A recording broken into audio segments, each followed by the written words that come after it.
내가 그리스도와 그 부활의 권능과 그 고난의 참여함을 알고자 하여 그의 죽으심을 본받아 어떻게 해서든지 죽은 자 가운데서 부활에 이르려 하노니 내가 이미 얻었다 함도 아니요 온전히 이루었다 함도 아니라 오직 내가 그리스도 예수께 잡힌 바 된 그것을 잡으려고 달려가노라. 형제들아, 나는 아직 내가 잡은 줄로 여기지 아니하고 오직 한 일 즉 뒤에 있는 것은 잊어버리고 앞에 있는 것을 잡으려고 표대를 향하여 그리스도 예수 안에서 하나님이 위에서 부르신 부름의 상을 위하여 달려가노라. 그러므로 누구든지 우리 온전히 이룬 자들은 이렇게 생각할지니 만일 어떤 일에 너희가 달리 생각하면 하나님이 이것도 너희에게 나타내시리라. 오직 우리가 어디까지 이르렀든지 그대로 행할 것이라. 형제들아, 너희는 함께 나를 본받으라. 그리고 너희가 우리를 본받은 것처럼 그와 같이 행하는 자들을 눈여겨보라. 내가 여러 번 너희에게 말하였거니와 이제도 눈물을 흘리며 말하노니 여러 사람들이 그리스도의 십자가의 원수로 행하느니라. 그들의 마침은 멸망이요 그들의 신은 배요 그 영광은 그들의 부끄러움에 있고 땅의 일을 생각하는 자라. 그러나 우리의 시민권은 하늘에 있는지라 거기로부터 구원하는 자 곧 주 예수 그리스도를 기다리노니 그는 만물을 자기에게 복종하게 하실 수 있는 자의 역사로 우리의 낮은 몸을 자기 영광의 몸의 형체와 같이 변하게 하시리라. 아멘.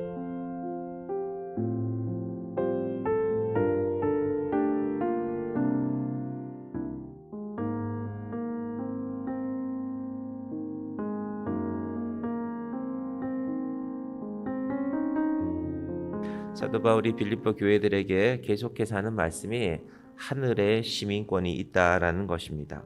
대표적인 이단 가운데 이 구원파라는 이단이 있습니다. 구원받은 날짜 혹은 구원받은 시간까지도 물어봅니다. 신앙생활 하십니까? 교회 나가십니까? 구원 받으셨습니까? 그러면 언제 구원 받으셨습니까? 그럼 이제 자기 이야기를 합니다. 나는 몇 월 며칠 몇 시에 어디서 이렇게 기도하는데 혹은 이 말씀을 듣고 구원파가 주장하는 성경 구절들을 이렇게 제시하면서 저는 그렇게 구원받았는데 당신은 어떻게 구원받았습니까? 근데 구원이라는 것이 그런 문제가 아니거든요. 물론 인생에는 특별한 시간이 있습니다. 질병에서 내가 기도하는 가운데 하나님이 나를 낫게 하시는구나 하고 깨닫게 하실 때도 있고 내가 죄인이었는데 내가 예수 그리스도의 은혜로 살게 된 백성이 되었구나 하는 것을 깨닫게 하는 시간들은 있죠. 근데 그것이 구원의 전부인 것처럼 사람들을 미혹합니다. 그리고 뜻밖의 사람들이 잘 넘어갑니다. 그럴듯하거든요. 그런데 오늘 바울의 말씀을 한번 잘 들어보시기를 바랍니다. 구원파는 마치 구원받은 날짜 몇 월 며칠 몇 시를 알지 못하면 구원받지 못한 것처럼 성경 어디에도 그런 말씀은 존재하지가 않습니다.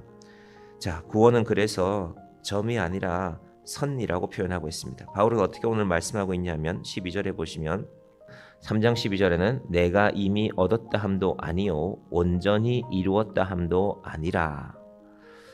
바울이 이렇게 말씀하니까 사실 우리는 부담되죠.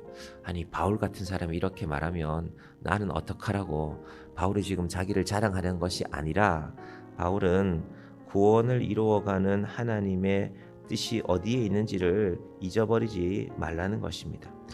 그래서 구원파의 또 다른 특징이 하나가 있는데 나는 그날 몇 월 며칠 몇 시에 구원받았기 때문에 그 이후에는 내 삶은 상관이 없다.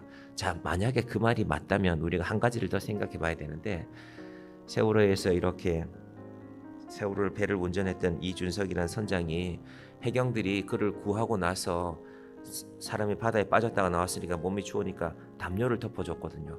담요를 둘러쓰고 뒤에서 한 일이 뭔지 제가 한번 말씀드린 적 있죠. 자기 주머니에서 돈 꺼내서 돈 세고 있었습니다. 자기가 운전하던 그 배에 300명이 넘는 사람들이 죽어가고 있는데 그러고 나서 나중에 한 기자가 그 사람에 대해서 여러 가지 내용으로 인터뷰를 했는데 그 기자가 나중에 깨달았죠. 이 사람이 구원파기 때문에 자기는 구원받았기 때문에 구원은 이미 받은 것이고 이제 남아있는 자기의 중요한 문제는 바지에 들어있는 돈이 젖지 않았나 하고 돈을 꺼내서 세고 있었다, 말리고 있었다라는 것입니다. 그럼 만약에 예수 믿는 사람이 그렇게 행동한다면, 물론 그 사람을 예수 믿는 사람이라고 말해야 될지 모르겠지만 나머지 사람들의 구원이 막히는 것 아닙니까? 야, 예수 믿는 사람들이, 뭐 더 나쁘게 말하겠죠, 예수 믿는 놈들이 저렇구나. 지가 운전하던 배가 물에 빠져서 뭐 그 선장의 실수가 정확하게 얼마만큼인지는 이제 그 사람은 지금은 감옥에 들어가 있지만, 예수 믿는 사람들이 자기는 구원받았다고 나와서 돈 세고 앉아 있으면은 그런 구원을 우리가 받아야 되는가 의심하지 않겠습니까? 그래서 구원은 받는 것도 맞지만 이루어가는 것입니다. 구원 이후의 삶에 관하여서 늘 하나님 앞에서 살아가라는 것입니다. 바울이 오늘 이 말씀을 12절부터 14절까지 하고 있는 것입니다. 바울이 그렇게 복음을 전했음에도 불구하고, 그 많은 사람들에게 그 많은 교회들을 세웠음에도 불구하고 바울은 늘 자기 자신을 돌아본 것입니다. 자, 우리 12절, 13절, 14절 다시 한번 봅니다. 내가 이미 얻었다 함도 아니요 온전히 이루었다 함도 아니라 오직 내가 그리스도 예수께 잡힌 바 된 그것을 잡으려고 달려가노라. 형제들아, 나는 아직 내가 잡은 줄로 여기지 아니하고 오직 한 일, 즉 뒤에 있는 것은 잊어버리고 앞에 있는 것을 잡으려고. 13절까지 먼저 보겠습니다. 이 기독교 신학 가운데 이미, 그러나, 아직이라는 표현이 있습니다. 이게 구원에 관한 말씀인데 영어로는 already but not yet이라고 이렇게 되어져 있는데, 구원은 예수 그리스도의 십자가의 은혜로 우리에게 주어진 것이지만 그 십자가의 은혜를 믿는 자들은 그 십자가를 바라보며 끝까지 살아가는 것, 즉 그 과정을 구원이라고 부르고 있는 것입니다. 이런 성경이 제시하신 바울이 말하는 이 구원에 제일 방해되는 것 두 가지가 있는데, 첫 번째는 뒤를 돌아보는 것입니다. 뒤를 돌아본다. 내가 지금까지 내가 그래도 이것도 했고 교회에서 봉사도 하고 많은 일들을 했어. 뒤를 돌아보는 것에 대해서 먼저 경계하고 있습니다.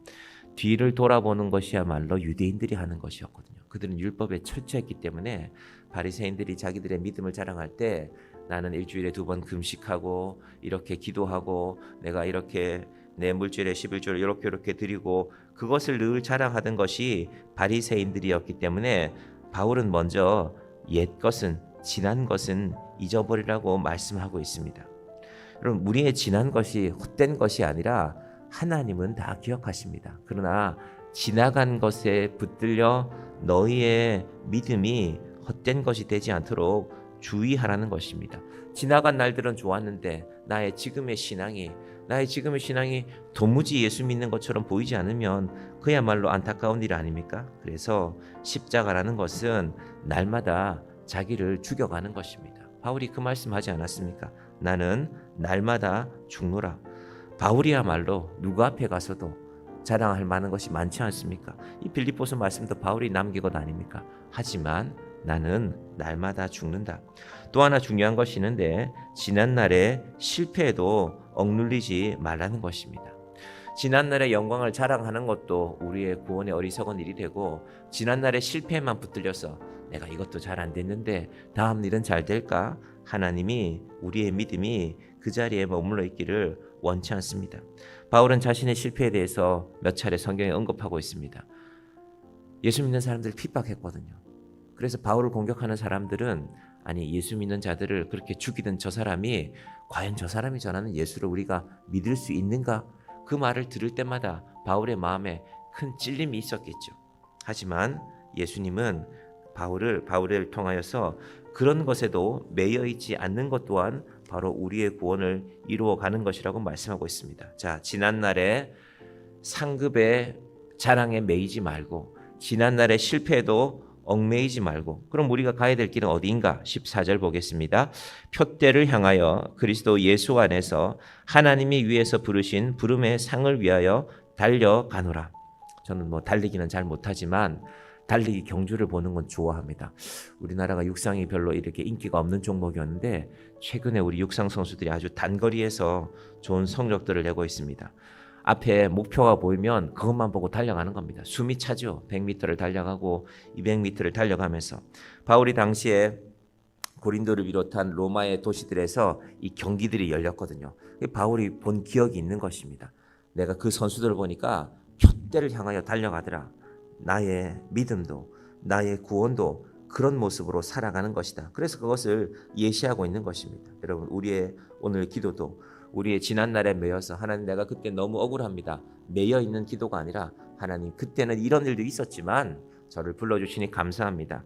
하나님 지난날에 내가 자랑할 만한 일들도 있지만 저는 그 자랑에 머물러 있는 인생이 아니라 표대를 향하여 그리스도 예수 안에서 하나님이 위에서 우리를 부르실 때 그 부름의 상을 위하여 달려가는 인생이 되겠습니다. 오늘 이 아침에 여러분 우리의 기도가 새로워지기를 바랍니다. 과거에 매이지도 말고 과거의 자랑이 우리 인생을 지배하지 못하도록, 그러면서 이제 바울이 이 말씀을 정리하면서 17절부터 19절까지 보면요. 자, 같이 볼까요? 형제들아 너희는 함께 나를 본받으라. 그리고 너희가 우리를 본받은 것처럼 그와 같이 행하는 자들을 눈여겨보라. 내가 여러 번 너희에게 말하였거니와 이제도 눈물을 흘리며 말하노니 여러 사람들이 그리스도의 십자가의 원수로 행하느니라. 그들의 마침은 멸망이요 그들의 신은 배요 그 영광은 그들의 부끄러움에 있고 땅의 일을 생각하는 자라. 나를 본받는 자가 되라. 부모님이 자녀들에게 얘들아 너희들 예수 믿는데 나를 본받는 자가 되라. 어찌 보면 이거 참 교만하게 보이죠. 목사님이 설교하시면서 여러분 나를 본받으십시오. 이거 참 교만하게 들릴 만한데 바울이 말하는 이 나를 본받으라는 건요 자랑이 아니라 고난이 있어도 그 길이 구원의 길임을 잊지 말라는 것입니다. 저는 아직 자녀들이 어리지만 우리 주변에 계신 목사님들 자녀들 가운데 요즘 이 목회 상황이 녹록지 않음에도 불구하고 꽤 성실하게 살았고 꽤 공부를 해서 보통 말하는 유명한 학교에 갈 수 있는 성적도 되는데 기꺼이 신학교를 가는 그런 목사님 자녀들을 봅니다. 목사님들이 말씀하시더라고요. 자기도 사실은 욕심이 났다고. 아니 이놈이 공부를 좀 잘하는데 의사가 돼서 아버지 목회도 어려운데 좀 도우면 좋겠는데 아니 변호사 같은 거 하지. 아니 신학하면 고생인데 그런데 그 마음을 돌이키는데 한참이 걸렸다고 하더라고요. 본인이 어느 날 새벽에 기도하는데 요새 다 목회 안 하려고 하고 어려운 시대인데 그래도 내 아들이 내 딸이 목회하겠다고 하니까 너무 감사해서 자기 목회의 제일 큰 자랑은 그것이 아닐까. 어느 날 목사님이 잔잔히 말씀하시는 것을 들은 적이 있습니다. 하나님께서 바울에게 그것을 알려주는 것입니다. 빌립보 사람들에게 나를 본받으라는 것은 내가 크게 출세하고 내가 잘되고 내가 하는 일이 다 잘됐다는 것이 아니라 내가 고난중에 있지만 지금 감옥에 있지 않습니까? 감옥에 있는 사람이 나를 본받으라고 하니까 빌립보 사람들 입장에서는 아니 우리도 감옥에 들어가는 얘기인가? 그렇게 오해할 수도 있겠죠. 하지만 바울은 지금 나는 내 삶에 대해서 전혀 부끄러움이 없고 전혀 마음에 실망이 없다는 것입니다. 왜냐하면 20절 같이 봅니다. 그러나 우리의 시민권은 하늘에 있는지라 거기로부터 구원하는 자 곧 주 예수 그리스도를 기다리노니. 빌립보에 살고 있는 많은 사람들 특히 시민권이 없는 사람들의 유일한 인생 목표는 로마 시민권 받는 것입니다. 그래서 로마 군대로 참여해서 공을 세우든지 아니면은 로마 황제에게 큰 세금을 내고 어제 신문에 보니까 뉴질랜드에서 원래 뉴질랜드에 투자 이민의 그 값이 120억이었답니다. 우리 돈으로. 그게 뭐 100만 달러인지 얼마인지 모르겠지만은 1000만 달러인지. 근데 뉴질랜드가 그걸 3분의 1로 낮춰서 미국의 많은 부자들이 뉴질랜드 이민을 신청하고 있다. 뉴질랜드 시민권 받으려고 그런 기사를 읽었습니다. 뭐 좋은 나라니까 그렇겠죠. 자연 환경도 깨끗하고. 그러나 우리의 시민권은 하늘에 있는지라 그것을 잊지 말라고 바울은 오늘도 빌립보 성도들에게 말씀하고 있습니다. 하나님께서 우리의 시민권이 하늘에 있음을 꼭 기억하고 살아가는 성도님들 되기를 바랍니다. 21절 마지막으로 볼까요? 그는 만물을 자기에게 복종하게 하실 수 있는 자의 역사로 우리의 낮은 몸을 자기 영광의 몸의 형체와 같이 변하게 하시리라. 우리는 낮은 자들인데 우리는 죄인인데 하늘의 시민권이 있기 때문에 결국 우리는 하나님 나라의 백성으로 살아갈 것이라는 것입니다. 오늘 이 아침에 하나님께서 우리에게 우리의 구원이라는 것은 이루어가는 것이다. 내가 지난날에 공로에 매어서 내가 그런 사람인데 말이야. 내가 그런 수고를 했는데 혹은 지난날에 실패에 억눌려 살아가는 인생이 아니라 이미 그러나 아직 하나님 예수 그리스도의 은혜로 나를 구원받은 백성으로 불러주시니 감사합니다. 그러나 내 구원의 삶은 완성된 것이 아니라 하나님 앞에 서는 그날까지, 하늘의 시민으로 사는 그날까지 하나님의 은혜 아래 표대를 향하여 그리스도를 바라보며 달려가는 주의 자녀들이 되시기를 간절히 축원드립니다. 기도하겠습니다. 하나님 아버지, 감사합니다. 온갖 이단이 세상에 만연하고 있습니다. 아버지 하나님, 우리의 구원은 표대를 향하여 달려가는 것입니다. 그리스도 예수 안에서 하나님이 위에서 부르신 부름의 상을 위하여 달려가는 주의 자녀들을 격려하여 주시고 위로하여 주시고, 아버지 하나님, 우리가 이 땅에서 누릴 것들만 바라보는 인생이 아니라 하늘의 시민권, 우리의 시민권은 하늘에 있음을 알고 하나님을 바라보며 나아가는 주의 자녀들 되게 하여 주시옵소서. 아버지 하나님, 우리의 연약함도 아시오니 주여 우리에게 마음의 담대함과 육신의 강건함을 허락하여 주시옵소서.